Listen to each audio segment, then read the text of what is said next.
O Brasil está passando por uma fase muito delicada,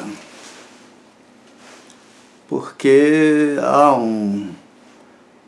uma propaganda muito grande, antidemocrática, que assusta. Parece que os brasileiros, e é natural, porque o último período militar já faz tempo que acabou, e um período que começou com marchas pela família, pela liberdade, pela democracia, e acabou num regime com posturas radicalmente diferentes daquelas que em 1964 o pessoal que apoiou o movimento 64 acreditava vir a ganhar com a entronização dos militares no poder. Os militares têm uma cultura, uma educação, treinamento para matar, para viver sob disciplina, para sobreviver e defender o país, o Brasil, no nosso caso, nossas fronteiras, a soberania do Brasil. Há uma dificuldade natural para um cidadão armado e fardado compreender direito o que é democracia. Então, é um momento para a gente refletir com profundidade sobre o que isso representa. Não é tão simples, né? A democracia, ela veio aos poucos, né? Ela não foi criada por ato divino. Ela veio e foi se impondo, principalmente a partir da Grécia.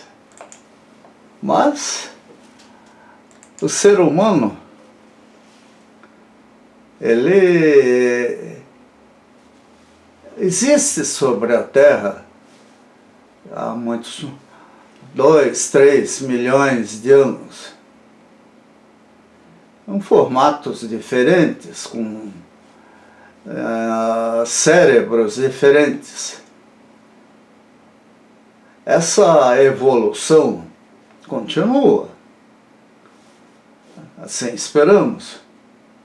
Nós poderemos, talvez, dentro de, sei lá, alguns séculos, vir a ter pessoas realmente inteligentes. A inteligência é uma condição de formação do ser humano complexa.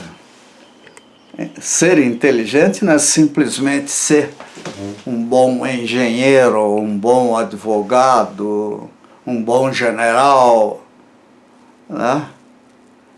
Essa grande inteligência que hoje em dia é necessária até para entender um mundo tão complexo quanto ele se tornou, ela não existe. Então todos nós temos limitações, nós temos dificuldades.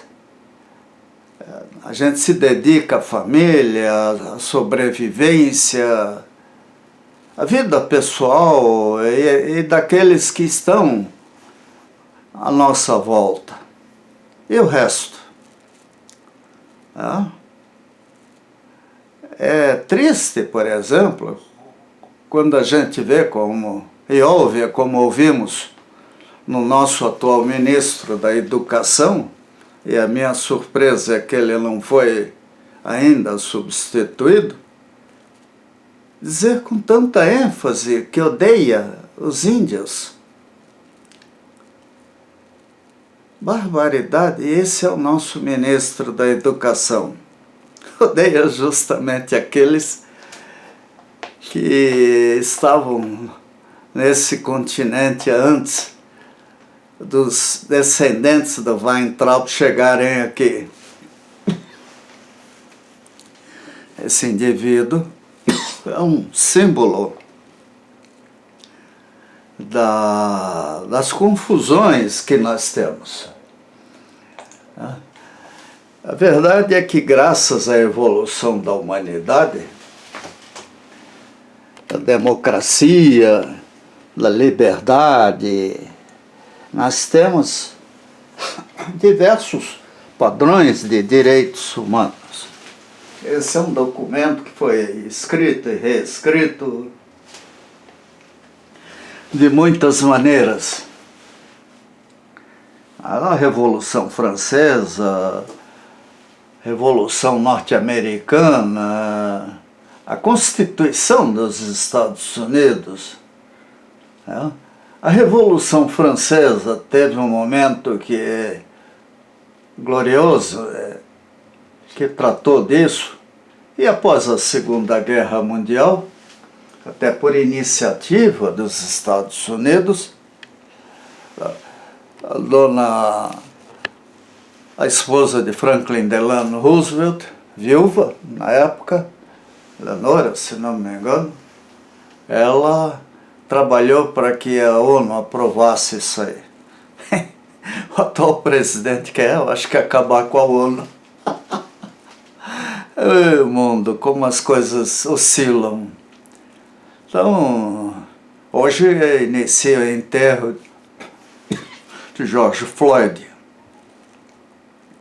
um afrodescendente norte-americano que foi assassinado por causa de uma nota de $20 que alguém recebeu e disse que era falsa,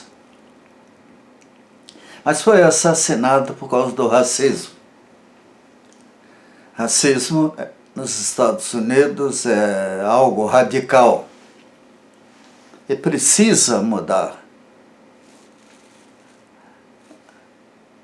De que jeito mudar? Ainda mais com um presidente como Donald Trump. E o pior é que ele criou escola, né? A gripezinha dele, como aqui também, como na Inglaterra, aqueles que acreditaram no Big Chef, Big Boss, no super-homem, o americano gosta de super-homem, estão pagando caro por isso.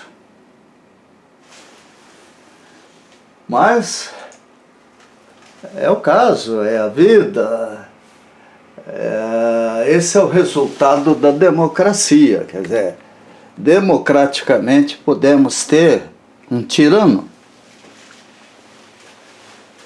um ditador. A gente vê lá na Rússia, por exemplo, o Vladimir Putin, tudo indica, manipula de forma ostensiva o povo russo. Tem o controle da KGB, o NK, sei lá, nasceu ali dentro. Então ele tem aquilo que vale muito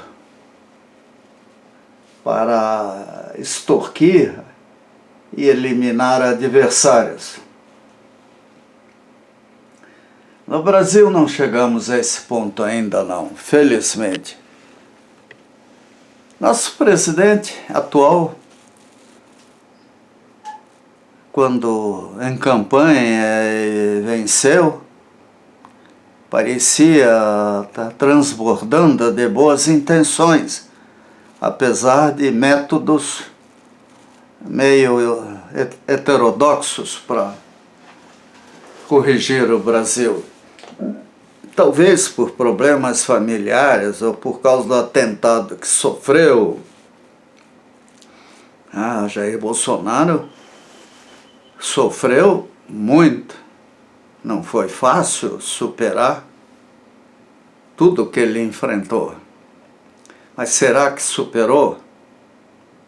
Ele já não é criança, tem 65 anos de idade. Talvez fosse o caso dele pedir uma licença, ficar aí um ano passeando. Lá em Israel fizeram isso praticamente. Os dois candidatos, Benjamin Netanyahu e Eudel Gantz, se não me engano o nome do oposto, estão dividindo o governo.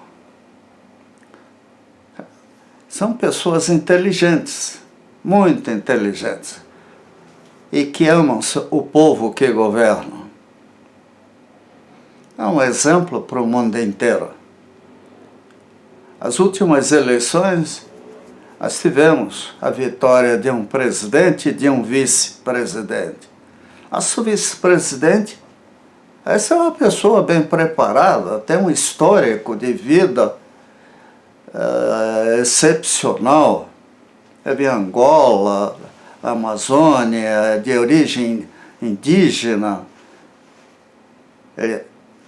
Vai troca que se cuide.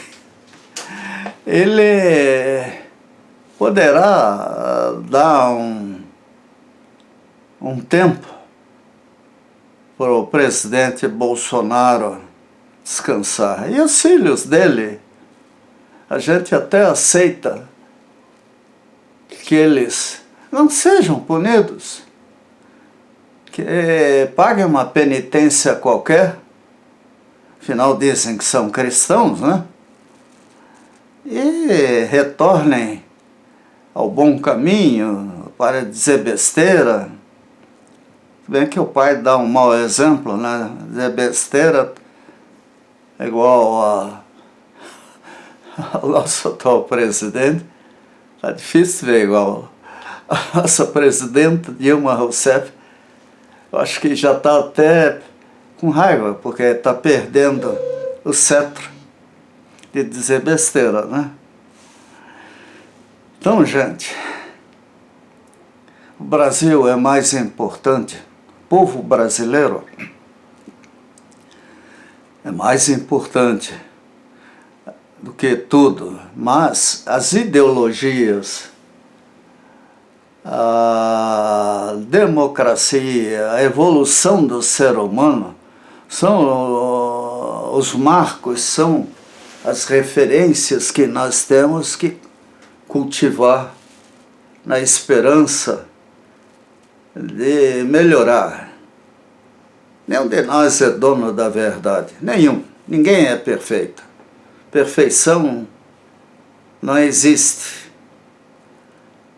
Essa é digna do grande arquiteto do universo, mas nunca de um ser humano.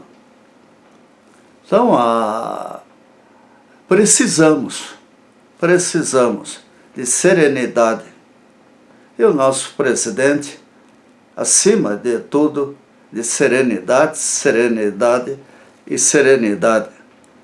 Está muito chato ver dia a dia o Brasil se radicalizando, as pessoas se odiando porque um é de esquerda e outro é de direita. Parece até jogo de futebol. Inacreditável, gente.